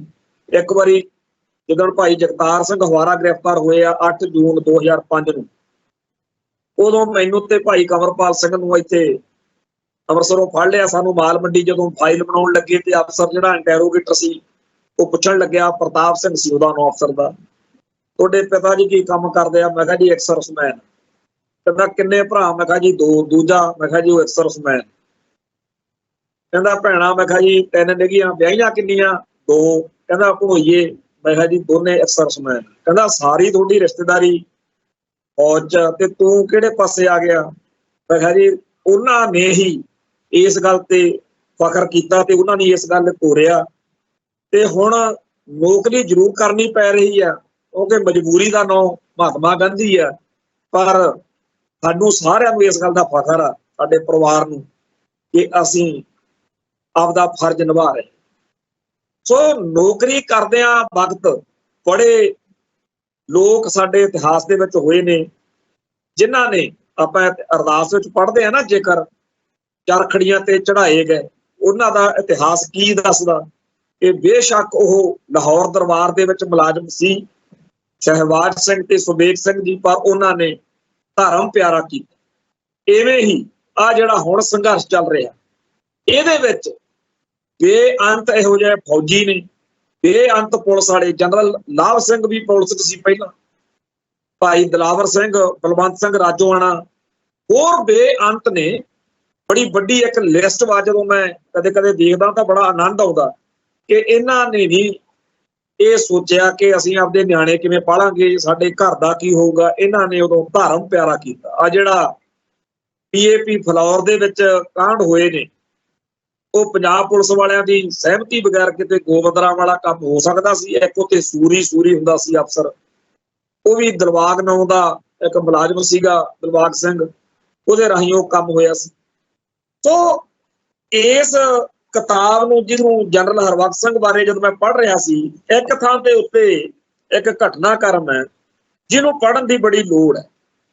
ਇਹ 1965 ਦੀ ਜਿਹੜੀ ਜੰਗ ਦਾ ਸਤੰਬਰ ਮਹੀਨੇ ਦੀ ਦਾ ਜ਼ਿਕਰ ਆ, ਜਿਹੜੀ ਗੱਲ ਆਪਾਂ ਨੂੰ ਸਾਰਿਆਂ ਨੂੰ ਪਤਾ ਕਿ ਉਸ ਮੌਕੇ ਜਿਹੜਾ ਜਨਰਲ ਹਰਬਖਸ਼ ਸਿੰਘ ਦੇ ਨਾਲ ਅਫਸਰ ਸੀ ਨਾ, ਉਹ ਹੈਗਾ ਕੈਪਟਨ ਅਮਰਿੰਦਰ ਸਿੰਘ। ਇਹਨਾਂ ਦੋਨਾਂ ਨੂੰ ਜਦੋਂ ਇਹ ਪਤਾ ਲੱਗਿਆ, ਜਨਰਲ ਹਰਬਖਸ਼ ਸਿੰਘ ਨੂੰ ਸੁਨੇਹਾ ਲਾਇਆ ਗਿਆ ਕਿ ਪਿੱਛੇ ਆ ਜਾ, ਤੂੰ ਜਿਹੜੀਆਂ ਫੌਜਾਂ ਨੇ ਉਹ ਬਿਆਸ ਦਰਿਆ ਤੋਂ ਪਿੱਛੇ ਲਿਆਓ, ਕਿਉਂਕਿ ਜੀ ਇਹ ਕੰਮ ਜਿਹੜਾ ਬੜਾ ਔਖਾ, ਤੇ ਲੜਾਈ ਜਿਹੜੀ ਆ ਉਹ ਪਿੱਛੇ ਰਹਿ ਕੇ ਲੜਾਂਗੇ। ਪਰ ਉਹਨਾਂ ਨੇ ਇਹ ਉਸੇ ਮੌਕੇ ਕਹਿਤਾ ਵੀ ਅਸੀਂ ਇਹ ਜੀ ਤੁਹਾਡਾ ਆਰਡਰ ਨਹੀਂ ਮੰਨਣਾ, ਤੇ ਸੈਨਾ ਮੁਖੀ ਨੂੰ ਠੋਕ ਵਜਾ ਕੇ ਕਹਿਤਾ। ਆ ਮੈਂ ਉਹ ਹਿੱਸਾ ਬੜਾ, ਕਹਿੰਦਾ ਜੀ ਜਿਹੜਾ ਜਨਰਲ ਹਰਬਖਸ਼ ਸਿੰਘ ਆ, ਕਹਿੰਦਾ ਮੈਂ ਹੱਕਾ ਬੱਕਾ ਰਹਿ ਗਿਆ ਜਦੋਂ ਜਨਰਲ ਚੌਧਰੀ ਨੇ ਕਿਹਾ ਵੀ ਤੁਸੀਂ ਜੀ ਮਤਲਬ ਜਿਹੜਾ ਹੈਗਾ ਇਹ ਏਦਾਂ ਪਿੱਛੇ ਹਟ ਜਾਓ। ਪਰ ਮੈਂ ਆਖਿਆ ਵੀ ਮੈਂ ਨਹੀਂ ਪਿੱਛੇ ਹਟਣਾ, ਤੇ ਅਗਲੇ ਦਿਨ ਫਿਰ ਮੈਂ ਉੱਥੇ ਮੈਦਾਨੇ ਜੰਗ 'ਚ ਪਹੁੰਚ ਗਿਆ। ਜਦੋਂ ਕਹਿੰਦਾ ਉੱਥੇ ਮੈਂ ਸਾਰੀ ਉਹ ਲੰਬੀ ਕਹਾਣੀ ਆ, ਜਦੋਂ ਬਿਆਸ ਦਰਿਆ ਤੋਂ ਅੱਗੇ ਪਹੁੰਚਿਆ ਅੰਮ੍ਰਿਤਸਰ ਵਾਲੇ ਪਾਸੇ ਨੂੰ, ਤਾਂ ਬਹੁਤ ਜ਼ਿਆਦਾ ਪਾਕਿਸਤਾਨੀ ਆਰਮੀ ਜਿਹੜੀ ਸੀ, ਉਹਦੇ ਟੈਂਕ, ਉਹਦੇ ਜਹਾਜ਼ ਥਾਂ ਥਾਂ ਦੇ ਉੱਤੇ ਹਾਵੀ ਹੋ ਚੁੱਕੇ ਸੀਗੇ। ਉਹ ਸਾਰੀ ਘਟਨਾ ਦਾ ਜ਼ਿਕਰ ਜਿਹੜਾ ਹੈ ਉਹ ਕਰਦਿਆਂ ਕਰਾਉਂਦਿਆਂ ਇੱਕ ਉਹਦੇ 'ਚ ਗੱਲ ਆਉਂਦੀ ਹੈ ਕਿ ਇੱਕ 15 ਇਨਫੈਂਟਰੀ ਡਿਵੀਜ਼ਨ ਦਾ ਜਨਰਲ ਅਫਸਰ ਕਮਾਂਡਿੰਗ JOC ਮੇਜਰ ਜਨਰਲ ਨਿਰੰਜਨ ਪ੍ਰਸਾਦ ਸੀਗਾ। ਉਹ ਆਪਦੀ ਬ੍ਰਿਗੇਡ ਦੇ ਨਾਲ, ਜਿਸ ਦੇ ਕਮਾਂਡਰ ਬ੍ਰਿਗੇਡੀਅਰ ਪਾਠਕ ਸਨ, ਉਹਨਾਂ ਨੂੰ ਆਪਰੇਸ਼ਨ ਲੜਨ ਵਾਸਤੇ ਆਰਮੀ ਕਮਾਂਡਰ ਨੇ ਹੁਕਮ ਦਿੱਤਾ ਸੀ ਤੇ ਨਿਰੰਜਨ ਪ੍ਰਸਾਦ ਨੇ ਇੱਕ ਵਾਇਰਲੈਸ ਸੰਦੇਸ਼ ਕੋਰ ਹੈੱਡਕੁਆਟਰ ਰਈਆ ਜਿਹੜਾ ਜੰਡਿਆਲੇ ਤੋਂ ਪਰਾਂ ਉੱਥੇ ਭੇਜਿਆ ਵੀ ਜਿਹੜੀ ਫੌਜ ਆ GT ਰੋਡ ਧੁਰੇ ਤੋਂ ਈਚੋਗਲ ਨਹਿਰ ਵੱਲ ਨੂੰ ਵੱਧ ਰਹੀ ਸੀ ਤੇ ਉਧਰੋਂ ਪਾਕਿਸਤਾਨ ਦੀ ਫੌਜ ਨੇ ਹੱਲਾ ਬੋਲਤਾ ਹਵਾਈ ਸੈਨਾ ਨੇ ਤੇ ਸਾਡਾ ਕੰਮ ਬਹੁਤ ਖਰਾਬ ਹੋ ਗਿਆ ਤੇ ਗੋਸਲ ਦਿਆਲ ਪਿੰਡ ਵਿੱਚ ਜਿਹੜਾ ਇੱਥੋਂ 7 ਮੀਲ ਆ ਈਚੋਗਲ ਤੋਂ, ਉੱਥੇ ਅਸੀਂ ਤਾਂ ਪਹੁੰਚ ਗਏ, ਬੜਾ ਕਸੂਤਾ ਫਸੇ ਹੋਏ ਆ, ਨਾਲੇ ਕਿ ਉਹ ਦਿਲ ਛੱਡਿਆ ਹੋਇਆ ਵੀ ਸਾਡੀ ਤਾਂ ਜੀ ਕੰਮ ਸਾਰਾ ਬਹੁਤ ਔਖਾ। ਇਸ ਸਾਰੀ ਘਟਨਾ ਨੂੰ ਜਨਰਲ ਹਰਬਖਸ਼ ਸਿੰਘ ਨੇ ਆਪ ਦੇ ਸ਼ਬਦਾਂ 'ਚ ਵੀ ਲਿਖਿਆ ਕਿ ਜਦੋਂ ਅਸੀਂ ਇਸ ਰਈਏ ਤੋਂ ਫਿਰ ਗੱਡੀ ਚੱਕੀ ਜੋਂਗਾ ਤੇ ਮਿੰਟੋ ਮਿੰਟੀ ਗੱਡੀ ਭਜਾ ਕੇ ਉੱਥੇ ਪਹੁੰਚ ਗਏ ਜਿੱਥੇ ਇਹ ਜਿਹੜਾ ਨਿਰੰਜਨ ਪ੍ਰਸਾਦ ਖੜਾ ਸੀ। ਤੇ ਜੋਂਗਾ ਇੰਨੀ ਤੇਜ਼ ਸੀਗਾ, ਅਮਰਿੰਦਰ ਸਿੰਘ ਵੀ ਕਹਿੰਦਾ ਵੀ ਬੜਾ ਬਹੁਤ ਤੇਜ਼ ਚਲਾਇਆ ਤੇ ਉੱਥੇ ਇੱਕ ਦਰਖਤਾਂ ਦੇ ਵਿੱਚੋਂ ਜਿਹੜਾ ਇਹ ਨਿਰੰਜਨ ਪ੍ਰਸਾਦ ਉਹਨੂੰ ਲੱਭਣ ਦੇ ਲਈ ਫਿਰ ਤੁਰੇ ਵੀ ਇੱਥੋਂ ਕਿਤੇ ਮਿਲ ਜੇ। ਅਖੀਰ ਕਹਿੰਦਾ ਗੰਨੇ ਦੇ ਖੇਤ ਵਿੱਚੋਂ ਲਿਬੜਿਆ ਹੋਇਆ ਮਰਝਾਇਆ ਹੋਇਆ ਜਿਹੜਾ ਨਿਰੰਜਨ ਪ੍ਰਸਾਦ ਆ ਇਹ JOC ਬਾਹਰ ਨਿਕਲਿਆ ਤੇ ਨਾ ਤਾਂ ਉਹਦੇ ਮੋਢੇ ਉੱਤੇ ਰੈਂਕ ਲਾਇਆ ਹੋਇਆ ਸੀਗਾ ਆਪਦਾ ਤੇ ਨਾ ਉਹਦੇ ਦਾੜੀ ਦੂੜੀ ਸਾਫ਼ ਬਣਾਈ ਹੋਈ ਸੀਗੀ। ਕਹਿੰਦਾ ਜਨਰਲ ਹਰਬਖਸ਼ ਸਿੰਘ ਉਹਨੂੰ ਕਹਿੰਦਾ ਤੂੰ JOC ਆ ਕਿ ਕੁਲੀ ਆ ਕੋਈ, ਤੂੰ ਆਪਣਾ ਰੈਂਕ ਕਿਉਂ ਨਹੀਂ ਪਹਿਨਿਆ ਤੇ ਦਾੜੀ ਕਿਉਂ ਨਹੀਂ ਬਣਾਈ, ਲੜਾਈ ਦੇ ਮੈਦਾਨ ਚੋਂ ਪਿੱਛੇ ਕਿਉਂ ਹਟ ਗਿਆ। ਕਹਿੰਦਾ ਫਿਰ ਉਹਨੂੰ ਗੱਲ ਨਾ ਆਵੇ, ਘਬਰਾਇਆ ਵਾ ਪੂਰਾ, ਕਹਿੰਦਾ ਜੀ ਉੱਥੇ ਤਾਂ ਬਹੁਤ ਕੰਮ ਖਰਾਬ ਹੋ ਗਿਆ ਨਿਰੰਜਨ ਪ੍ਰਸਾਦ ਜਿਹੜਾ ਸੀ। ਤੇ ਉਹਨੂੰ ਇਹਨੇ ਹੌਸਲਾ ਦਿੱਤਾ ਜਨਰਲ ਹਰਬਖਸ਼ ਸਿੰਘ ਨੇ। ਪਰ ਉਸ ਮੌਕੇ ਜਦੋਂ ਕਿ ਜਿਹੜਾ ਇਹ ਅਫਸਰ ਨਿਰੰਜਨ ਪ੍ਰਸਾਦ ਪੂਰੀ ਤਰ੍ਹਾਂ ਦਿਲ ਛੱਡਿਆ ਹੋਇਆ ਸੀ, ਉਸ ਲੜਾਈ ਦੇ ਮੈਦਾਨ ਵਿੱਚ ਜਦੋਂ ਕਿ ਦਿੱਲੀ ਵਾਲੇ ਵੀ ਕਹਿ ਰਹੇ ਸੀ ਵੀ ਹਟ ਜਾਓ ਪਿੱਛੇ, ਤਾਂ ਜਨਰਲ ਹਰਬਖਸ਼ ਸਿੰਘ ਨੇ ਕਮਾਲ ਕਰਤੀ, ਪੂਰਾ ਪੈਰ ਗੱਡ ਕੇ ਸਿੱਖ ਫੌਜੀਆਂ ਨੂੰ ਹੌਸਲਾ ਦਿੱਤਾ ਤੇ ਜਿਹੜੀ ਆ ਲੜਾਈ ਉਹ ਲੜੀ।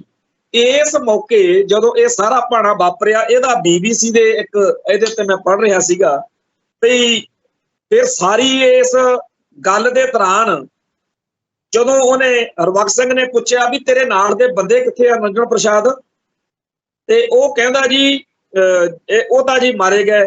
ਕਹਿੰਦਾ ਕਿੰਨੇ, ਕਹਿੰਦਾ 30। ਕਹਿੰਦਾ ਜਨਰਲ ਹਰਬਖਸ਼ ਸਿੰਘ ਕਹਿੰਦਾ ਉਹ 4000 ਦੇ ਵਿੱਚੋਂ ਸਿਰਫ 30 ਲੋਕ ਜਿਹੜੇ ਆ ਉਹ ਜ਼ਖਮੀ ਹੋਏ ਨੇ ਤੇ ਤੂੰ ਕਹੀ ਜਾਂਦਾ ਪੂਰੀ ਬ੍ਰਿਗੇਡ ਹੀ ਜਿਹੜੀ ਆ ਉਹ ਖਤਮ ਹੋ ਗਈ। ਉਹ ਤਾਂ ਸਿਰਫ ਫੱਟੜ ਹੋਏ ਨੇ 30 ਬੰਦੇ। ਤੇ ਉੱਥੇ ਕਹਿੰਦਾ ਜੋਂਗਾ ਜਿਹੜਾ ਸੀ ਉਹ ਖੇਤ ਵਿੱਚ ਛੱਡ ਕੇ ਜਿਹੜਾ ਨਿਰੰਜਨ ਪ੍ਰਸਾਦ ਸੀ ਉਹ ਨਿਕਲ ਗਿਆ ਤੇ ਉਹਦੇ ਵਿੱਚ ਜੋਂਗੇ ਦੇ ਵਿੱਚ ਬਹੁਤ ਸਾਰੇ ਜ਼ਰੂਰੀ ਫੌਜ ਦੇ ਕਾਗਜ਼ ਪੱਤਰ ਸੀ। ਉਹ ਇੱਕ ਬਰੀਫ ਕੇਸ ਸੀਗਾ, ਉਹ ਜੋਂਗਾ ਤੇ ਉਹ ਬਰੀਫ ਕੇਸ ਪਾਕਿਸਤਾਨ ਵਾਲਿਆਂ ਦੇ ਜਿਹੜਾ ਸੀਗਾ ਉਹ ਹੱਥ ਚੜ ਗਏ ਤੇ ਜੀਪ ਦੇ ਉੱਤੇ ਡਿਵੀਜ਼ਨ ਦਾ ਝੰਡਾ ਤੇ ਸਟਾਰ ਪਲੇਟ ਵੀ ਲੱਗੀ ਹੋਈ ਸੀ। ਤੇ ਉਹ ਜਿਹੜਾ ਸੀਗਾ ਕਾਗਜ਼ ਪੱਤਰ ਬਰੀਫ ਕੇਸ ਦੇ ਵਿੱਚ ਉਹ ਜਦੋਂ ਪਾਕਿਸਤਾਨੀ ਫੌਜੀ ਲੈ ਗਏ, ਜੋਂਗਾ ਵੀ ਲੈ ਗਏ, ਉਹ ਜੋਂਗਾ ਉਹਨਾਂ ਨੇ ਉੱਥੇ ਲਾਹੌਰ ਦੇ ਵਿੱਚ ਕਿਤੇ ਖੜਾ ਕਰਤਾ ਤੇ ਲੋਕਾਂ ਨੂੰ ਦਿਖਾਉਣ ਵੀ ਆਹ ਦੇਖੋ ਜੀ ਅਸੀਂ ਪਾਕਿਸਤਾਨ ਵਾਲੇ ਏਡੇ ਹੈਗੇ ਆ ਵੀ ਉੱਥੋਂ ਫੌਜ ਦਾ ਜੋਂਗਾ ਲੈ ਆਏ। ਇੰਡੀਆ ਦੀ ਕਿੱਡੀ ਬੇਇੱਜ਼ਤੀ ਕਰਾਈ ਉਹਨੇ ਜਿਹੜਾ ਸਿਨਹਾ ਸੀ। ਤੇ ਉਹ ਇਹ ਕਹਿੰਦੇ ਜੀ ਇਹੋ ਜਿਹੀ ਕੋਈ ਗੱਲ ਨਹੀਂ। ਇੰਡੀਆ ਨੇ ਜਦੋਂ ਡਿਨਾਈ ਕੀਤਾ ਤਾਂ BBC ਆ ਮੈਂ ਪੜ੍ਹ ਰਿਹਾ ਉਹ 'ਚ ਲਿਖਿਆ ਹੋਇਆ ਵੀ ਰੇਡੀਓ ਪਾਕਿਸਤਾਨ ਤੋਂ ਬਰੀਫ ਕੇਸ ਦੇ ਵਿੱਚੋਂ ਕਾਗਜ਼ ਕੱਢ ਕੇ ਹਰ ਰੋਜ਼ ਉਹ ਪੜ੍ਹ ਕੇ ਸੁਣਾਉਂਦੇ ਹੁੰਦੇ ਸੀ ਵੀ ਆਹ ਦੇਖੋ ਜੀ ਅਸੀਂ ਉਹਦੇ ਵਿੱਚੋਂ ਤੁਹਾਨੂੰ ਦੱਸਦੇ ਹਾਂ ਵੀ ਆ ਸਾਡੇ ਕੋਲੇ। ਤਾਂ ਨਿਰੰਜਨ ਪ੍ਰਸਾਦ ਜਿਹੜਾ ਸੀ ਇਹਦਾ ਫਿਰ ਕੋਰਟ ਮਾਰਸ਼ਲ ਹੋਣਾ ਚਾਹੀਦਾ ਸੀ ਤੇ ਇਹਦਾ ਇਹ ਤੇ ਕਾਰਵਾਈ ਹੋਣੀ ਚਾਹੀਦੀ ਸੀ। ਪਰ ਇਹਦੇ ਉਲਟ ਜਿਹੜਾ ਸੀ ਉਹਨੂੰ ਜਾਣੀ ਕਿ ਨਹੀਂ ਉੱਤੇ ਕੋਈ ਕੀਤਾ ਗਿਆ ਕਾਰਵਾਈ, ਉਲਟਾ ਉਹਨੂੰ ਕੋਈ ਹੋਰ ਕਿਤੇ ਲਾਤਾ, ਫਿਰ ਉਹ ਫੇਰ ਉੱਤੇ ਫੇਲ ਹੋ ਗਿਆ। ਜਦੋਂ ਮੈਂ ਗੂਗਲ ਤੇ ਸਰਚ ਮਾਰੀ ਤਾਂ ਉਹਦੇ 'ਚ ਇਹੀ ਨਿਕਲਿਆ ਵੀ ਇਹ ਜਿਹੜਾ ਨਿਰੰਜਨ ਪ੍ਰਸਾਦ ਸੀਗਾ ਇਹ 2-3 ਵਾਰੀ ਵੱਡੀਆਂ ਥਾਵਾਂ ਤੋਂ ਅਸਫਲ ਰਿਹਾ। ਇਹ ਗੱਲ ਮੈਂ ਇੱਡੀ ਡਿਟੇਲ 'ਚ ਤਾਂ ਛੇੜੀ ਆ ਜੀ। ਇੱਕ ਪਾਸੇ ਸਾਡੇ ਜਨਰਲ ਹਰਬਖਸ਼ ਸਿੰਘ ਵਰਗੇ ਨੇ ਜਿਹੜੇ ਇਹ ਸੋਚ ਕੇ ਕਿ ਦਰਬਾਰ ਸਾਹਿਬ ਅੰਮ੍ਰਿਤਸਰ ਤੇ ਇਹ ਸਾਰਾ ਇਲਾਕਾ ਅਸੀਂ ਪਾਕਿਸਤਾਨ ਦੇ ਹਵਾਲੇ ਹੋਣ ਤੋਂ ਜੇ ਬਚਾ ਸਕਦੇ ਹਾਂ ਤਾਂ ਬਚਾਈਏ। ਸ਼ਹਿਰ ਜਿਹੜਾ ਤਲੀ ਤੇ ਰੱਖ ਕੇ ਆਪਾਂ ਕਹਿੰਦੇ ਆ ਵੀ ਲੜਾਈ ਹੋਈ, ਉਹ ਸਾਡੇ ਸਾਹਮਣੇ ਇਸ ਜੰਗ 'ਚ ਹੋਈ। ਦੂਜੇ ਪਾਸੇ ਨਿਰੰਜਨ ਪ੍ਰਸਾਦ ਹੁਣੀ ਜਿਹੜੇ ਆਪਦਾ ਜੋਂਗਾ ਵੀ ਉਧਰ ਛੱਡ ਕੇ ਤੁਰ ਜਾਂਦੇ ਆ, ਬਰੀਫ ਕੇਸ ਵਿੱਚ ਛੱਡ ਕੇ ਤੁਰ ਜਾਂਦੇ ਆ। ਇੱਕ ਫਿਤਰਤ ਉਹ ਆ, ਇੱਕ ਫਿਤਰਤ ਇਹ ਆ। ਕਮਾਲ ਦੀ ਫਿਤਰਤ ਆ ਵੀ ਇੱਕ ਪਾਸੇ ਉਹ ਕਹਿੰਦੇ ਨੇ ਕਿ ਤੁਸੀਂ ਪਿੱਛੇ ਹਟ ਜਾਓ, ਤੇ ਇੱਕ ਫਿਤਰਤ ਮੂਹਰੇ ਵੜਦੀ ਆ ਕਿ ਮੈਂ ਨਹੀਂ ਆਪਦਾ ਪੰਜਾਬ ਛੱਡ ਸਕਦਾ। ਇਹ ਜੇ ਪੰਜਾਬ ਸਾਰਾ ਜੇ ਬਚਿਆ ਹੋਇਆ ਤਾਂ ਉਹ ਬਚਿਆ ਹੋਇਆ ਸਿੱਖ ਜਰਨੈਲਾਂ ਕਰਕੇ। ਆ ਮੈਂ ਜਸਵੰਤ ਸਿੰਘ ਕੰਵਲ ਦਾ ਨਾਵਲ ਆ ਖੂਨ ਕੇ ਸੋਲੇ ਗਾਵੀਏ ਨਾਨਕ, ਉਹਦੇ ਵਿੱਚ ਵੀ ਇਹ ਹਿੱਸਾ ਮੈਂ ਪੜ੍ਹ ਕੇ ਹਟਿਆ। ਉਹ ਕਹਿੰਦੇ ਵੀ ਜਿਹੜੇ ਸਿੱਖ ਫੌਜੀ ਸੀ ਉਹ ਇਸ ਲੜਾਈ ਮੌਕੇ ਦਰਬਾਰ ਸਾਹਿਬ ਦੇ ਵਿੱਚ ਪੰਜਾਬੀ ਸੂਬੇ ਲਈ ਮੋਰਚਾ ਲੱਗਿਆ ਹੋਇਆ ਸੀ ਤੇ ਬਾਬਾ ਫਤਿਹ ਸਿੰਘ ਦਾ ਮੋਰਚਾ ਸੀ, ਉਹਦੇ ਕੋਲ ਪਹੁੰਚੇ ਤੇ ਉਹਨੂੰ ਕਿਹਾ ਵੀ ਉੱਪਰੋਂ ਤਾਂ ਪਾਕਿਸਤਾਨ ਨੇ ਅਟੈਕ ਕਰਤਾ ਬਾਬਾ ਜੀ, ਇਹ ਆਪਣਾ ਅੰਦਰੂਨੀ ਮਸਲਾ, ਭਾਵੇਂ ਭਾਰਤ ਸਰਕਾਰ ਆਪਣੇ ਨਾਲ ਮਾੜਾ ਕਰ ਰਹੀ ਆ ਪਰ ਤੁਸੀਂ ਸਾਡੀ ਮੰਨੋ। ਹੁਣ ਇਹ ਗੱਲ ਸੱਚੀ ਆ ਜਾਂ ਉਹਨੇ ਕਲਪਨਾ 'ਚ ਲਿਖੀ ਹੈ ਤਾਂ ਵਾਹਿਗੁਰੂ ਜਾਣੇ, ਪਰ ਕਹਿੰਦੇ ਵੀ ਬਾਅਦ ਵਿੱਚ ਜਦੋਂ ਕਾਂਗਰਸ ਪਾਰਟੀ ਦੇ ਵਿੱਚ ਜਿਹੜਾ ਦੱਖਣੀ ਭਾਰਤ ਦਾ ਕਾਮ ਰਾਜ ਨਾਂ ਦਾ ਕੋਈ ਉਹਨਾਂ ਦਾ ਲੀਡਰ ਸੀ, ਉਸ ਟਾਈਮ ਉਹ ਕਾਂਗਰਸ ਦਾ ਪ੍ਰਧਾਨ ਸੀਗਾ, ਉਹਨੇ ਫਿਰ ਠੋਕ ਵਜਾ ਕੇ ਕਿਹਾ ਵੀ ਇਹ ਪੰਜਾਬੀਆਂ ਦਾ ਸਿੱਖਾਂ ਦਾ ਹੱਕ ਬਣਦਾ ਹੁਣ ਪੰਜਾਬੀ ਸੂਬਾ ਦਈਏ। ਸੋ ਜਿਹੜਾ ਪੰਜਾਬੀ ਸੂਬਾ ਦੀ ਮੁਹਿੰਮ ਚੱਲ ਰਹੀ ਸੀ, ਲਹਿਰ ਚੱਲ ਰਹੀ ਸੀ, ਅੰਦੋਲਨ ਚੱਲ ਰਿਹਾ ਸੀ, ਉਹਨੂੰ ਆ ਜਨਰਲ ਹਰਬਖਸ਼ ਸਿੰਘ ਹੋਣਾ ਨੇ ਜਿਹੜਾ 1965 ਦੀ ਜੰਗ ਮੌਕੇ ਇੱਕ ਐਡੀ ਸਿਰੇ ਦੀ ਦਲੇਰੀ ਨਾਲ ਬਹਾਦਰੀ ਨਾਲ ਇੱਥੇ ਕੰਮ ਕੀਤਾ, ਉਹਦੇ ਕਰਕੇ ਸਾਨੂੰ ਇਹ ਪੰਜਾਬੀ ਸੂਬਾ ਮਿਲਿਆ।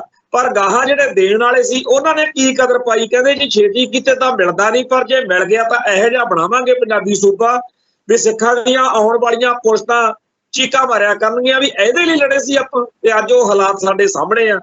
ਜਿਹੜਾ ਪੰਜਾਬੀ ਸੂਬਾ ਆਪਾਂ ਮੰਗਦੇ ਸੀ ਕਿ ਸਿੱਖਾਂ ਦੀ ਬਹੁ ਗਿਣਤੀ ਵਾਲਾ ਪੰਜਾਬੀ ਬੋਲਣ ਵਾਲਿਆਂ ਦਾ ਸੂਬਾ, ਅੱਜ ਨਾ ਤਾਂ ਇਹ ਸਿੱਖ ਡੋਮੀਨੈਂਟ ਸੂਬਾ ਰਿਹਾ, ਨਾ ਇਹ ਪੰਜਾਬੀ ਬੋਲਣ ਵਾਲਿਆਂ ਦਾ ਸੂਬਾ ਰਿਹਾ।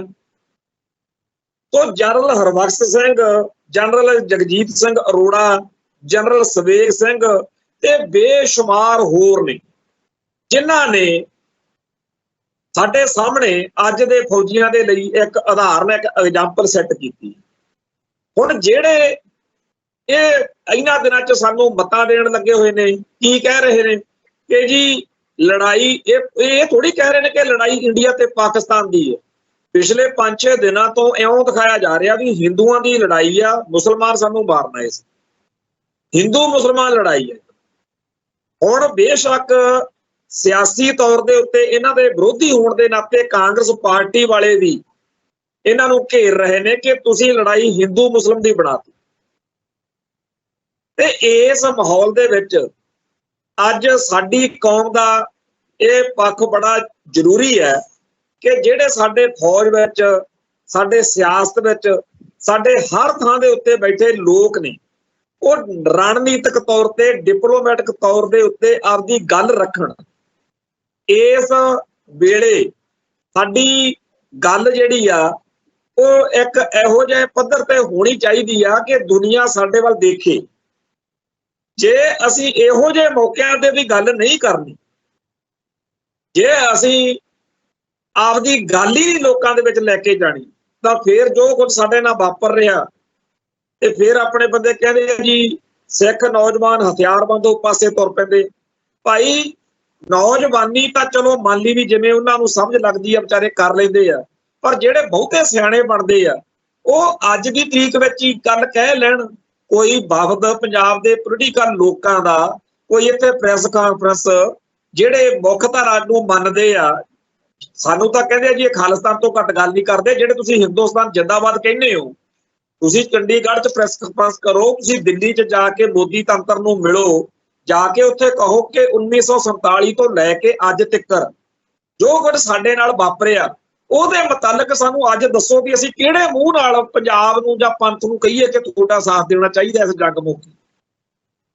ਤੁਸੀਂ ਤਾਂ ਲੜਾਈ ਬਣਾਤੀ ਹਿੰਦੂਆਂ ਦੀ, ਤੇ ਪੰਜਾਬੀ ਹਿੰਦੂ ਫਿਰ ਦੇਖ ਲਾਂਗੇ ਭਾਈ ਜਿਹੜਾ ਤੁਹਾਡਾ ਸਾਥ ਦਿੰਦਾ, ਕਿਉਂਕਿ ਹਿੰਦੂਆਂ ਦੀ ਲੜਾਈ ਹੈ ਨਾ ਫਿਰ ਤੁਹਾਡੀ। ਖੈਰ, ਅੱਜ ਦੇ ਮਾਹੌਲ ਵਿੱਚ ਕੀ ਹੋ ਰਿਹਾ, ਅੱਜ ਵੀ ਭੜਕਾਂ ਮਾਰੀਆਂ ਜਾ ਰਹੀਆਂ ਨੇ। ਅੱਜ ਸਾਰੇ ਅਖਬਾਰਾਂ ਤੇ ਫੇਰ ਖਬਰ ਛਪੀ ਆ ਕਿ ਜੀ ਪੰਜਾਬ ਨੂੰ ਘੇਰਿਆ ਜਾ ਰਿਹਾ ਕਿ ਤੁਸੀਂ ਕਿਵੇਂ ਕਹਿਤਾ ਕਿ ਪਾਣੀ ਦੇਣਾ ਨਹੀਂ ਹਰਿਆਣੇ ਨੂੰ। ਅੱਜ ਵੀ ਪੰਜਾਬ ਨੂੰ ਬੰਜਰ ਬਣਾਉਣ ਦਾ ਪ੍ਰੋਜੈਕਟ ਜਿਹੜਾ ਹੈਗਾ ਅਗਲੇ ਉਵੇਂ ਲਈ ਫਿਰਦੇ। ਪੰਜਾਬ ਨੂੰ ਬੰਜਰ ਬਣਾਉਣ ਦਾ ਪ੍ਰੋਜੈਕਟ ਅਗਲੇ ਛੱਡਣ ਨੂੰ 1 ਸਕਿੰਟ ਲਈ ਵੀ ਤਿਆਰ ਨਹੀਂ, ਤੇ ਪੂਰਾ ਜ਼ੋਰ ਲਾਇਆ ਹੋਇਆ ਬਈ ਅਸੀਂ ਪੰਜਾਬ ਨੂੰ, ਕਿਉਂਕਿ ਇੱਥੇ ਸਿੱਖ ਵਸਦੇ, ਸਿੱਖਾਂ ਦੀ ਧਰਤੀ ਹੈ। ਕਮਾਲ ਦੀ ਗੱਲ ਆ ਕਿ ਜਿਹੜੀ ਕੌਮ ਦੇ ਬਾਰੇ ਤੁਹਾਨੂੰ ਸਭ ਤੋਂ ਵੱਧ ਰਿਸਪੈਕਟ ਦੇਣੀ ਚਾਹੀਦੀ ਆ, ਸਤਿਕਾਰ ਦੇਣਾ ਚਾਹੀਦਾ, ਉਸ ਕੌਮ ਦੇ ਬਾਰੇ ਇਹਨਾਂ ਨੇ ਕੀ ਕਿਹਾ ਹੋਇਆ ਕਿ ਅਸੀਂ ਇਹਦਾ ਖੁਰਾ ਖੋਜ ਮਿਟਾਓ। ਹੁਣ ਜਿਹੜੀ ਲੜਾਈ ਭਾਰਤ ਤੇ ਪਾਕਿਸਤਾਨ ਦੀ ਸੀ ਉਹ ਤਾਂ ਬਣਾਤੀ ਗੋਦੀ ਮੀਡੀਆ ਨੇ ਤੇ ਮੋਦੀ ਤੰਤਰ ਨੇ ਹਿੰਦੂਆਂ ਤੇ ਸਿੱਖਾਂ ਦੀ, ਹਿੰਦੂਆਂ ਤੇ ਮੁਸਲਮਾਨਾਂ ਦੀ। ਤੇ ਜਿਹੜਾ ਹੁਣ ਹਿੰਦੂਆਂ ਵੱਲੋਂ ਲੜਨਾ ਚਾਹੁੰਦਾ ਭਾਈ ਲੜ ਲਵੇ, ਕਿਉਂਕਿ ਜਦੋਂ ਜੰਗ ਮੁੱਕੀ ਇਹਨਾਂ ਨੇ ਮੀਡੀਆ ਵਾਲਿਆਂ ਨੇ ਮੋਦੀ ਤੰਤਰ ਨੇ ਇਹੀ ਦਰਸਾਉਣਾ ਕਿ ਹਿੰਦੂਆਂ ਦੀ ਜਿੱਤ ਹੋਈ ਹੈ। ਤੇ ਸਿੱਖਾਂ ਬਾਰੇ ਕੀ ਕਹਿਣਾ, ਕੋਈ ਨਾ ਕੋਈ ਗੱਲ ਲੱਭ ਹੀ ਲੈਣੀ ਆ ਕਿ ਸਿੱਖਾਂ ਨੇ ਗਦਾਰੀ ਕੀਤੀ ਹੈ। ਜਿਵੇਂ 1857 ਮੌਕੇ ਹਾਰ ਪਾਏ ਨੇ ਆਪਣੇ ਕਿ ਜੀ ਇਹਨਾਂ ਨੇ ਗਦਾਰੀ ਕਰਤੀ, ਨਹੀਂ ਤਾਂ ਜੀ ਅੰਗਰੇਜ਼ ਤਾਂ ਅਸੀਂ ਉਦੋਂ ਹੀ ਭਜਾ ਦੇਣਾ। ਸੋ ਸਾਡਾ ਕੰਮ ਆ ਹੋਕਾ ਦੇਣਾ, ਸੱਚੀ ਗੱਲ ਸਾਹਮਣੇ ਲੈ ਕੇ ਆਉਣਾ। ਆ ਜਿੰਨੇ ਫੈਕਟ, ਜਿੰਨੀਆਂ ਗੱਲਾਂ ਆਪਾਂ ਸਾਂਝੀਆਂ ਕੀਤੀਆਂ ਨੇ ਜਨਰਲ ਹਰਬਖਸ਼ ਸਿੰਘ ਬਾਰੇ, ਨਿਰੰਜਨ ਪ੍ਰਸ਼ਾਦ ਬਾਰੇ, ਧੋਤੀ ਪ੍ਰਸ਼ਾਦ ਕੇ ਜੋਂਗਾ ਉੱਥੇ ਛੱਡ ਕੇ ਤੁਰ ਗਿਆ, ਤੇ ਜਗਜੀਤ ਸਿੰਘ ਅਰੋੜੇ ਬਾਰੇ, ਜਨਰਲ ਸਵੇਗ ਸਿੰਘ ਬਾਰੇ, ਇਹ ਸਾਡੇ ਘਰਾਂ 'ਚ ਚਰਚਾ ਹੋਣੀ ਚਾਹੀਦੀ ਆ। ਇੱਥੇ ਸਾਡੇ ਕਿਤਾਬਾਂ ਲਿਖ ਲੈ ਕੇ ਇੱਕ ਕਰਨਲ ਬਲਵੀਰ ਸਿੰਘ ਸਰਾਂ ਭਾਰਤੀ ਫੌਜ ਦੀਆਂ ਚੋਣ ਦੀਆਂ ਕਹਾਣੀਆਂ, ਇਹ ਸਾਰੀਆਂ ਕਹਾਣੀਆਂ ਲਿਖ ਲੈ ਕੇ ਸਿੱਖ ਫੌਜੀ ਜਿਹੜੇ ਅਫਸਰ ਨੇ ਉਹ ਪਿੱਟ ਰਹੇ ਨੇ ਕਿ ਅਸੀਂ ਇਸ ਮੁਲਕ ਲਈ ਲੜਦੇ ਆ, ਮਰਦੇ ਆ, ਪਰ ਸਾਡਾ ਕਿਤੇ ਜ਼ਿਕਰ ਹੀ ਨਹੀਂ। ਪਿੱਛੇ ਜੇ ਵੀ ਇੱਕ ਚਰਚਾ ਛਿੜੀ ਸੀ ਕਿ ਜਿਹੜਾ ਇੰਡੀਆ ਦਾ ਫੌਜ ਦਾ ਕੋਈ ਵੱਡਾ ਦਫ਼ਤਰ ਆ ਦਿੱਲੀ 'ਚ, ਉੱਥੋਂ ਪਹਿਲਾਂ ਲੱਗੀ ਹੁੰਦੀ ਸੀ 1971 ਵਾਲੀ, ਜਦੋਂ ਜਨਰਲ ਨਿਆਜੀ ਤੋਂ ਹਥਿਆਰ ਛੁਟਾਏ ਆ ਅਰੋੜੇ ਨੇ, ਜਗਜੀਤ ਸਿੰਘ ਅਰੋੜੇ ਨੇ, ਉਹ ਫੋਟੋ ਉਹ ਕਹਿੰਦੇ ਲਾਤੀ, ਪਤਾ ਨਹੀਂ ਕੋਈ ਹੋਰ ਹੀ ਲਾਤੀ।